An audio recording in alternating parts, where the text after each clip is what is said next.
Hello everyone, welcome to साइबा medical education.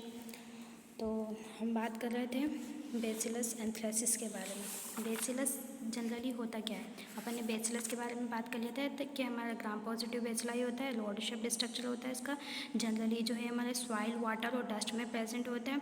ठीक है, ये जो बेसिलस एंथ्रेसिस माइक्रो ऑर्गेनिज्म होता है, इसकी परिधि की ओर फ्लैजेला प्रेजेंट होने के कारण हम इसे पेरिट्राइकस फ्लैजेला कहते हैं, जिसके कारण ये मूवमेंट करता है। लेकिन जो बेसिलस एंथ्रेसिस इसकी सब स्पीसीज है वो नॉन मोटाइल होती है। ठीक है, फिर उसके बाद बेसिलस एंथ्रेसिस के बारे में देखा था।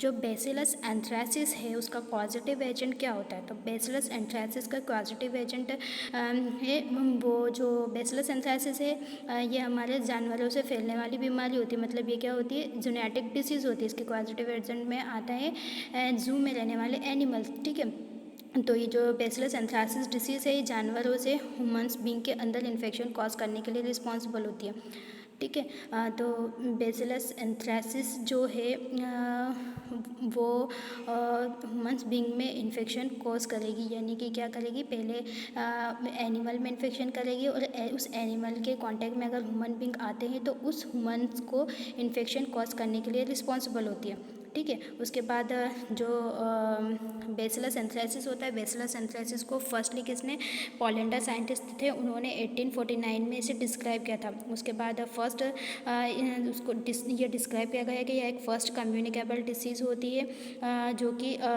हमारे जो ब्लड होता है उसको इन्फेक्टेड करती है। तो इन्फेक्टेड ब्लड के थ्रू या इनोकुलेशन के थ्रू ये फैलती है।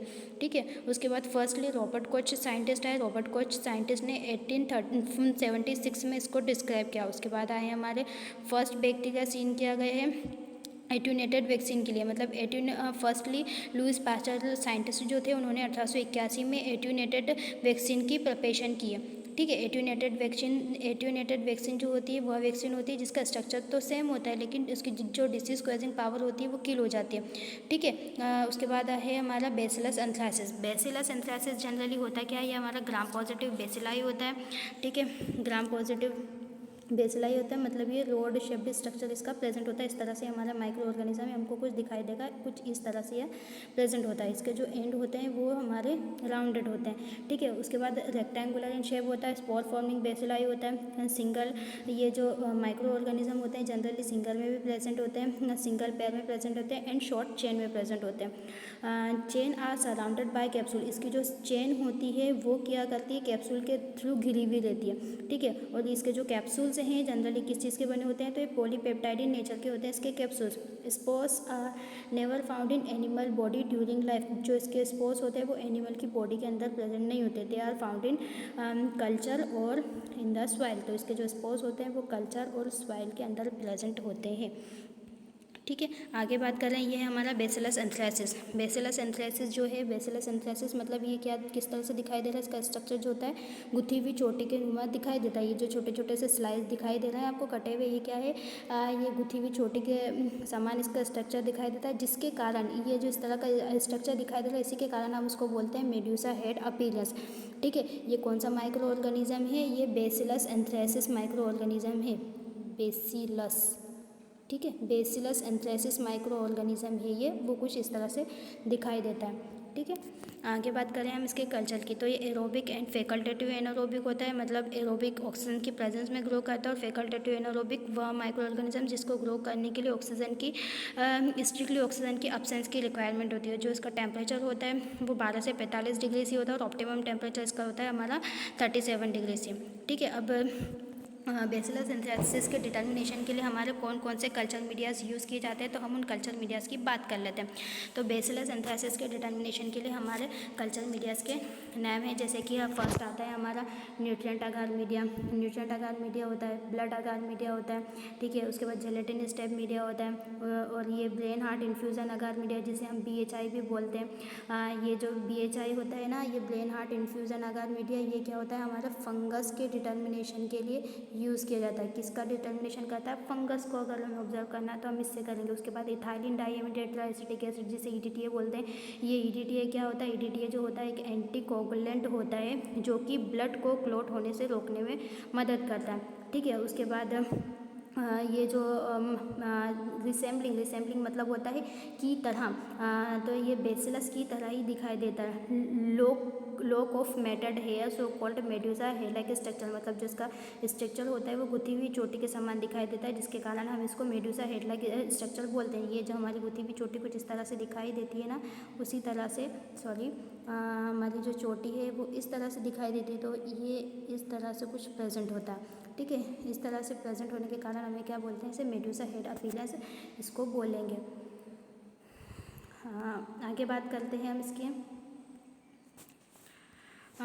जो इसके कल्चर कैरेक्टर है। कल्चर कैरेक्टर के अकॉर्डिंग सबसे पहले हम क्या करेंगे, इसमें न्यूट्रिएंट मीडिया जो होता है उसका डिटर्मिनेशन करते हैं। न्यूट्रिएंट मीडिया के अंदर जो माइक्रो ऑर्गेनिज्म है वो किस तरह से दिखाई देता है। जो इसकी कॉलोनीज होती है वो टूटोथेलियम की होती है, और इसकी जो कॉलोनीज होती है वो उभरी हुई होती है और ग्रेश वाइट कलर की होती है। अब हम बात करते हैं ब्लड अगार मीडिया की। तो ब्लड अगार मीडिया क्या होता है, ये नॉन ह्यूमिडिटेड होता है। ठीक है, उसके बाद आप बात करते हैं जेलेटिन स्टेप मीडिया की। जेलेटिन स्टेट ये मीडिया की स्पेलिंग गलत लिखा गई है ज़रा से, मीडिया है ये, ठीक है, MEDIA, जेलेटिन स्टेप मीडिया। ठीक है, जेलेटिन स्टेप मीडिया जो हो ये क्या करता है, हमारे जेलेटिन को लिक्विफाइड करने का काम करता है। सोर्स इन्वर्टेड फायरटी अपीलेंस, मतलब जो इसके सोर्स होते हैं वो फायरटी अपीलेंस के फॉर्म में दिखाई देते हैं। जैसे कि हमने जेलेटिन स्टेप मीडिया ले लिया, किस में ले लिया, एक टेस्ट ट्यूब में ले लिया। एक टेस्ट ट्यूब में हमने मीडिया को पूरा भर दिया, उसके अंदर जब अपीलेंस बनता है ना, तो जिस तरह से हमारी फायरटी दिखाई देती है उस तरह से कुछ इस तरह से अपीलेंस उसमें दिखाई देता है। मतलब आसपास इधर क्या प्रेजेंट होता है, जेल प्रेजेंट होता है, जेल से भरा हुआ होता है, और जो बीच का स्ट्रक्चर होता है वो हमारा ट्री के समान इसमें स्ट्रक्चर दिखाई देता है, इसलिए हम उसको बोलते हैं फायर ट्री अपीलेंस। इसके अंदर जो है हमारा ऑब्जर्व होता है। समझ में आया क्या होता है, हमारे कुछ ये इस तरह से फायर ट्री के समान स्ट्रक्चर हमें देखने को मिलता है। ठीक है, इतनी बात समझ में आई आप सभी को। चलिए आगे बढ़ते हैं, इसके बायोकेमिकल टेस्ट के बारे में बात करते हैं। तो बायोकेमिकल के अंदर कौन कौन से टेस्ट आते हैं, ये माइक्रो ऑर्गेनिज्म क्या करता है, जनरली ग्लूकोज, माल्टोस और सुक्रोज का फर्मेंटेशन करने के लिए रिस्पॉन्सिबल होता है। ठीक है, ये प्रोड्यूस करता है एसिड को प्रोड्यूस करता है। इसके अंदर जो कैटालिस्ट टेस्ट होता है वो पॉजिटिव होता है। ये रिड्यूस करता है नाइट्रेट को नाइट्रेट में, यानी नाइट्रेट को नाइट्रेट में कन्वर्ट करने के लिए रिस्पॉन्सिबल होता है। कि अब बात करते हैं अपन इस कैटालिस्ट टेस्ट की। कैटालिस्ट होता क्या है, कैटालिस्ट जो होता है हमारा बायोकेमिकल टेस्ट है। जब हम कैटालिस्ट टेस्ट परफॉर्म करेंगे तो पॉजिटिव टेस्ट आएगा, उसमें इस तरह से बबल्स हमें दिखाई देंगे। जैसे कि जो सरफ होती है, सरफ को अपन पानी में घोल देते हैं और जो बुलबुले उबार आते हैं ना, उस तरह से दिखाई देगा, तो मतलब पॉजिटिव है। और अगर इस तरह से जैसे कि पानी को हम ग्लास के सरफेस पर डाल देंगे और जिस तरह से वो ग्लास की सरफेस पर डला हुआ पानी हमें दिखाई देता है, उस तरह का अगर अपीलेंस हमें प्राप्त होता है, इसका मतलब क्या है कि वो जो टेस्ट है वो ग्राम नेगेटिव की कैटेगरी में आता है। हम ट्यूब के अंदर, अगर हम इसका टेस्ट ट्यूब के अंदर लगाएंगे तो किस तरह से दिखाई देगा, ट्यूब का जो अपीलेंस होता है वो क्लियर होता है, और तो नेगेटिव टेस्ट होता है अगर ट्यूब का अपीलेंस जो है इसमें बबल का फॉर्मेशन होने लगता है, इसका मतलब क्या होता है, वो टेस्ट पॉजिटिव होता है। ये आप लोगों को दिखाई दे रहा है, उम्मीद करती हूँ आप लोगों को समझ में आया होगा। चलिए आगे बात करते हैं। हाँ, उसकी बात करते हैं हम इसके रेसिस्टेंस की। तो रेसिस्टेंस के अकॉर्डिंग जो बेसिलस एंथ्रेसिस है वो किस तरह से दिखाई देता है, क्या होता है, कैसे किल्ड होता है, हम उसके बारे में बात करते हैं। तो जनरली बात करते हैं हम इसकी वेजिटेटिव फॉर्म की। इसकी वेजिटेटिव फॉर्म क्या होता है, तो इसकी जो वेजिटेटिव फॉर्म होती है हम उसको 60 डिग्री सी पर हम इसको किल कर सकते हैं। अगर 60 डिग्री सी पर इस माइक्रो ऑर्गेनिज्म को हम 30 मिनट के लिए इंक्यूबेट करेंगे तो ये कि माइक्रो ऑर्गेनिज्म क्या होगा, हमारा जनरली किल हो जाएगा। ठीक है, अब नेक्स्ट बात करते हैं इसके स्पोर्स फॉर्म की। तो स्पोर्स फॉर्म में क्या होता है, killed at 40 degree C for 1 hour, मतलब जो बेसिलस एंथ्रेसिस के जो स्पोर्स होते हैं उसको अगर हमें किल करना है तो 140 डिग्री सी पर हम इसे इंक्यूबेट करेंगे 1 से 3 घंटे के लिए, तो माइक्रो ऑर्गेनिज्म किल हो जाएंगे। ठीक है, आगे बात करते हैं, अगर ये जो माइक्रो ऑर्गेनिज्म है हम इसको 10 मिनट तक बॉयल करेंगे तो माइक्रो ऑर्गेनिज्म किल हो जाएंगे। देन ये जो माइक्रो ऑर्गेनिज्म है इसको 15 मिनट तक 4% पोटेशियम पर मैग्नेट सॉल्यूशन के साथ रखेंगे हम उसको, तो ये जो बेसिलस एंथ्रेसिस माइक्रो ऑर्गेनिज्म है वो किल हो जाएगा। देन हम ऑटोक्लेविंग करते हैं 121 डिग्री सी पर या 125 डिग्री सी पर 15 LPS प्रेशर पर 15 मिनट के लिए, तो जो माइक्रो ऑर्गेनिज्म है वो हमारे किल हो जाएंगे। ठीक है, उसके बाद हम बात करें जो माइक्रो ऑर्गेनिज्म होता है, ये हमारी जो एंटीबायोटिक होती है जैसे कि पेनिसिलिन, स्ट्रेप्टोमाइसिन, टेट्रासाइक्लिन, क्लोराम्फेनिकोल, ये जो एंटीबायोटिक होता है इसके प्रति जो माइक्रो ऑर्गेनिज्म है वो ससेप्टेबल होता है। उसके बाद नेक्स्ट पॉइंट पे चलते हैं हम। Spores are during they can be remain viable for year in a soil and environment, मतलब इसके जो माइक्रो ऑर्गेनिज्म है वो जीवित रहते हैं ना, कहाँ पर जीवित रहते हैं, सॉइल एंड इन्वायरमेंट के अंदर कई सालों तक ये जिंदा रहते हैं, ठीक है। They can survive for 5% phenol for few week, मतलब जो 5% फिनॉल का जो सॉल्यूशन होता है उसके अंदर हम रखेंगे तो ये सर्वाइव कर जाएगा। कब तक सर्वाइव करेगा? कुछ हफ्तों तक ये सर्वाइव कर जाएगा।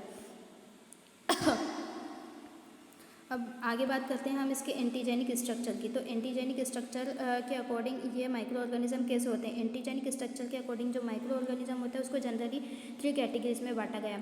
फर्स्ट कैटेगरी होती है हमारे कैप्सुलर एंटीजन, सेकंड होता है सेल वॉल एंटीजन और थर्ड होता है हमारा सोमेटिक एंटीजन।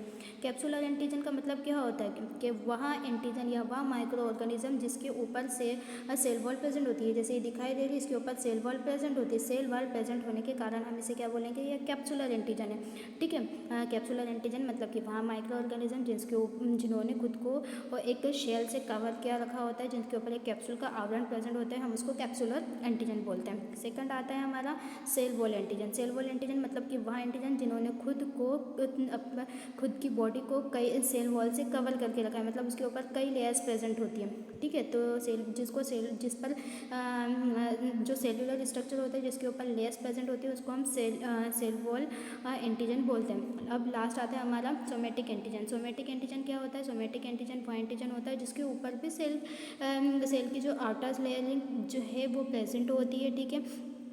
उसके बाद ये जो एंटीजन होते हैं इसको हम सोमेटिक एंटीजन बोलते हैं और हम इसी को ही हम ओ एंटीजन भी बोलते हैं, ठीक है। जो सोमेटिक एंटीजन होते हैं उसके अंदर भी हमारे सेल वॉल प्रेजेंट होती है, ठीक है। आगे बात करते हैं हम टॉक्सिन। तो इसका जो टॉक्सिन होता है वो एक्स्ट्रा सेलुलर टॉक्सिन प्रोड्यूस करने के लिए रिस्पॉन्सिबल होता है। एक्स्ट्रा सेलुलर मतलब कि बहुत ज़्यादा जो सेल होते हैं ना, सेल के बाहर ये जो टॉक्सिन होते हैं ना वो प्रोड्यूस करते हैं, मतलब ये टॉक्सिसिटी प्रोड्यूस करने के लिए रिस्पॉन्सिबल होते हैं। अब हम बात करते हैं इसके पैथोजेनेसिस के बारे में।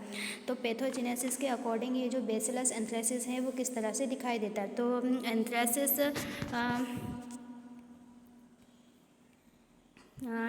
पैथोजेनेसिस में क्या है हमारा?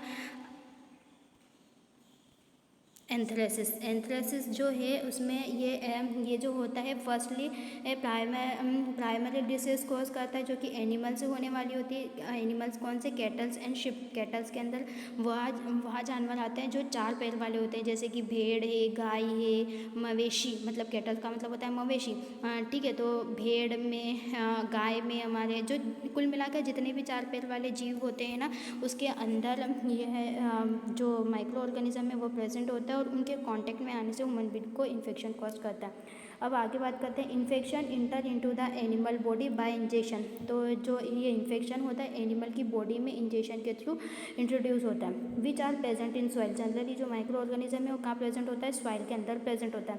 Infected animal discharge large number of bacilli nose mouth and rectum. मतलब कि क्या होता है? इन्फेक्टेड एनिमल होता है वो डिस्चार्ज करता है लार्ज अमाउंट में बेसिलाई को, यानी बेसिलाई की जो क्वांटिटी होती है, जो बेसिलाई की संख्या होती है उसको लार्ज अमाउंट में जो इन्फेक्टेड एनिमल होते हैं वो डिस्चार्ज करते हैं। किस चीज़ के थ्रू डिस्चार्ज करते हैं? जैसे नोज़ है, माउथ है, रेक्टम है।